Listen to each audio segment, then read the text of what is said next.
My mom demanded I hand over my inherited house to my pregnant sister. I refused and now they're furious. I, 31M, have a sister, 28F, that has honestly been the golden child to my mother, but not my father for as long as I can remember.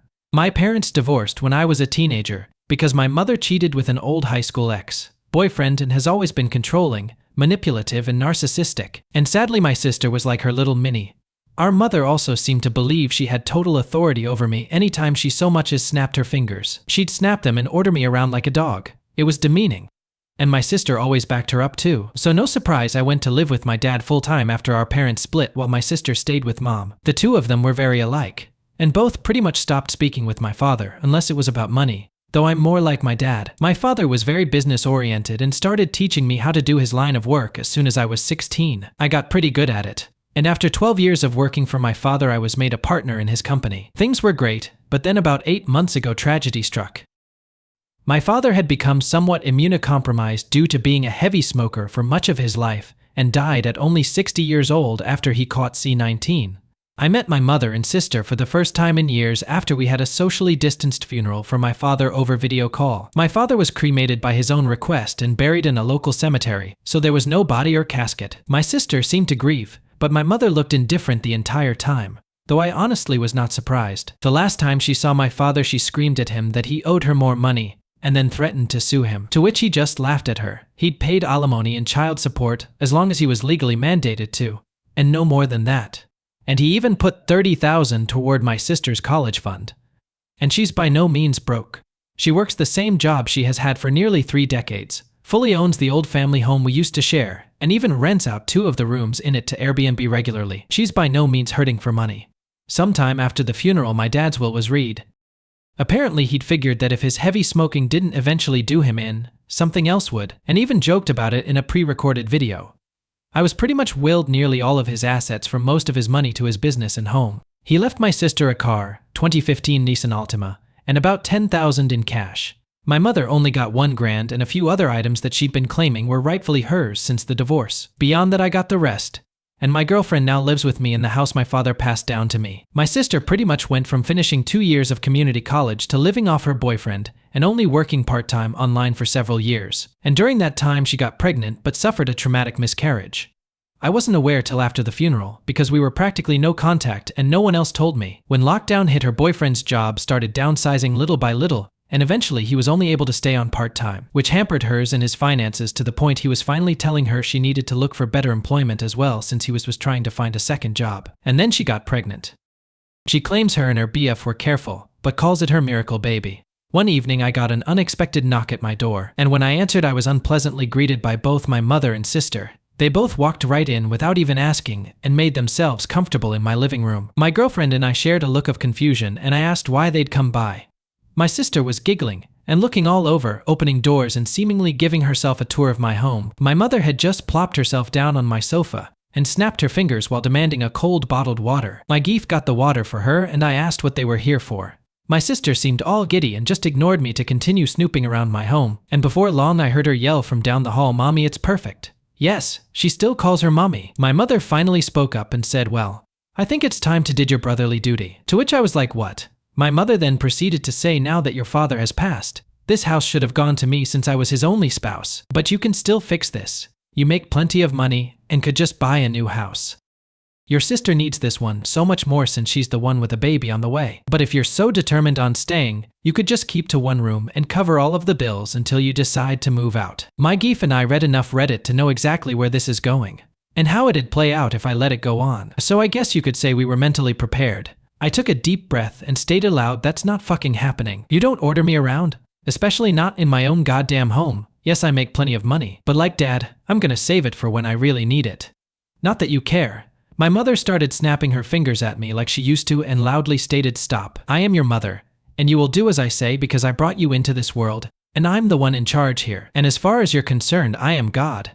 That means when I say jump, you say how high. But this house is rightfully mine, and your sister will live here. Consider this your formal eviction, but since I'm gracious, I'll give you 2 weeks to pack your bags and transfer the deed to me." In the back of my mind, I'm thinking this can't be real. But then I just grabbed my cell phone and started dialing. My mother quickly stood up and yelled, "What are you doing? And I retorted, I'm doing what I should have done as soon as this shit started. I'm calling the cops to get you out of my fucking house. She started swiping at me and managed to knock my phone out of my hands. Then she proceeded to try and stomp on it, but I was quick enough to snatch it up before she could. That's fucking it. If you don't leave, I will force you out myself. My mother proceeded to slap me across the face, and I returned the favor twice as hard backhanded. So much so I ended up knocking her back down onto the couch. She held her hand over her reddening and smeared makeup face in total shock, and then yelled, "How dare you?" I went back to dialing on my phone and said that if she didn't leave, I would have police come and remove her by force. And my sister came barreling in between us, holding her arms out and saying that I should just do the right thing for once in my life and be a good big brother. I snapped and said, "Oh really? I'm the bad sibling. Last I checked, I was the one who's had to work for a living since I was a teenager. I had to do all the chores in the house while you just sat on your ass playing video games or talking with your friends all day. And you used to steal my hard-earned money just to go out shopping after you spent all of your allowance. We're a complete mooch and thief, so I don't owe you shit. Now both of you get out before I decide to dial this last number." My sister started to tear up crying like a baby and said, "Mommy, make him stop." My mother began hugging her and kissing her cheeks while giving me a death glare. Then she seemed to think she'd gotten smart and said, "You know, if you do call the police, I can just tell them that you hit me. And who knows, I could maybe say to everyone you wanted to do a lot worse to a poor pregnant girl in need. I don't think that'd be a very good thing for you." I cut her off with a raised hand and said, "Just stop. If you haven't noticed, my girlfriend over there has had her phone out recording almost this whole time. And that means we have recorded evidence of you assaulting me first and openly stating you'd lie to police. I don't think that'd be so good for your reputation at your job or your little Airbnb. If looks could kill, my mother would have blew me up like a tactical nuke."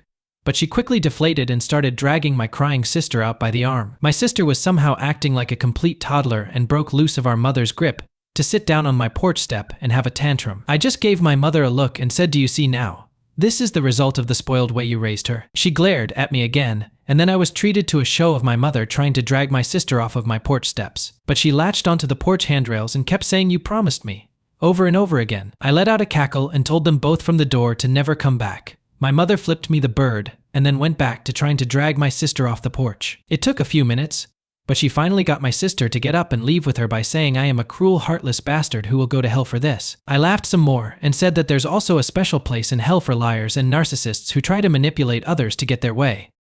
My mother clenched her fists and was about to say more when I just held up my smartphone again with it recording and said, "The clock is ticking, Mom. Get off my property." My mother then walked my sister to the car, gave me one last snooty look, and drove off. I thought that was the end of it. But letting things go was never something my mother would do. After a few days, I started getting messages from people I know and some relatives online. A lot of them were furious with me, but others just had questions about what was going on. I tried to check my FB, but couldn't see anything they were saying because my sister and mother both blocked me on their social media.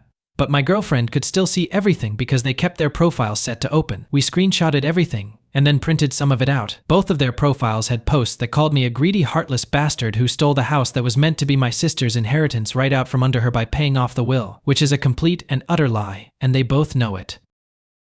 I called my lawyer, who was also my father's lawyer and a trusted family friend, and gave him copies of all the screenshots from FB and the video my girlfriend had recorded the day my mother demanded my house.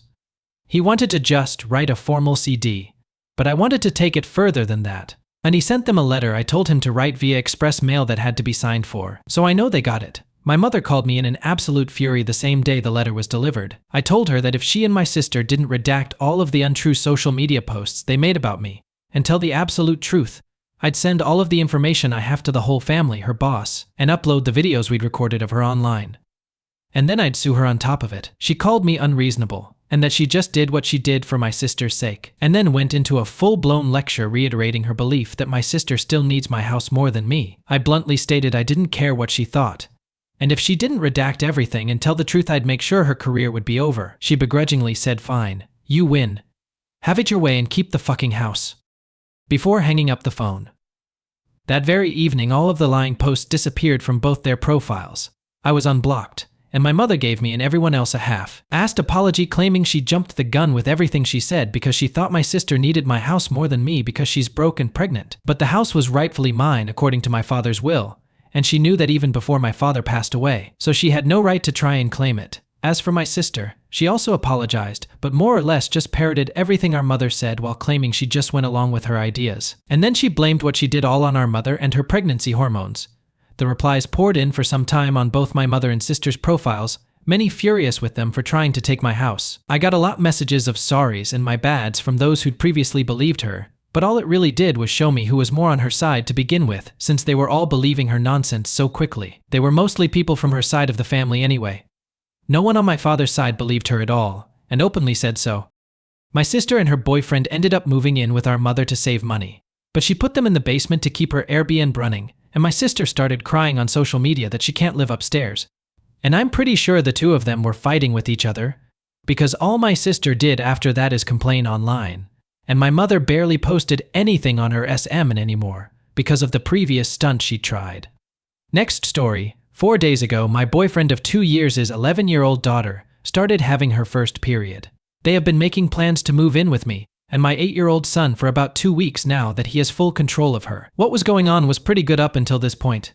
Diane seemed like a nice kid and the kids got along. 3rd day ago, she came out of her room and told me she thought she had started her period. She was asking me about how to wear a pad, what she can and can't do, and other things. Nothing bad has happened. Once I called my boyfriend at work to check plans and give him the rundown. I let her stay home from school. It hurt her. For me, it wasn't a problem since I work from home. Her period was all day long, and she kept calling me on the phone to work. There were a lot of questions because it was her first period, so I just put up with it. Not even this was the issue. What came after it was. For the whole day, she was happy. At home, though, things went violent as soon as my boyfriend and son got home from work. When my son asked her to play, she yelled, "I'm on my period," and slammed him out of her doorway. I hit the wall and flew away. The doorframe hit him in the head and hurt his shoulder. She started crying when my boyfriend went to talk to her. "I'm on my period, I don't want him near me." It already annoyed me that he let her off the hook for how she behaved. Diane starts having a full-on temper tantrum the next day, which we had planned a week ago. Her period means she can't swim, so neither can I nor my boyfriend. She doesn't care if that bothers us. Our boyfriend either canceled or tried to cancel the trip. No matter what, I told him I was still going to bring my kid. After 3 p.m., we go back home. In the slow cooker, I had chili cooking for dinner when I left. It's empty on my side. The slow pot was where Diane was getting her food. The guy I'm dating told me Diane told him all she wanted was soup, and that he had to give it to her because she was sick. He paid attention. Everyone was now going to go hungry. Our kids go to bed at 8 o'clock that night. At 9, she tells her dad that she needs ice cream or she is going to snap. She starts to change her mind after he said no at first, shouting and crying. Brings my son to life. As a dad, he should have stopped that behavior early on, but instead he went and got her faulty ice cream. This morning after that. Since she's still on her period, my boyfriend tells her she doesn't have to go to school. I am not interested. This morning while I was working, she kept interrupting me. When she needs to be comfortable right now, she starts to scream at me that I'm not doing anything to make her comfortable. She has my boyfriend's support. It's her first period. We need to learn to navigate it. She wasn't staying here today, I told him again. I'm making his life harder than it needs to be, he tells me, making me mad. It's still loud from his kid. That's when I lost it and told them to pack up their crap and leave because I was done. Said, I'm glad she got her period so soon after moving in so that I could get a good idea of what it would be like to live with her full time.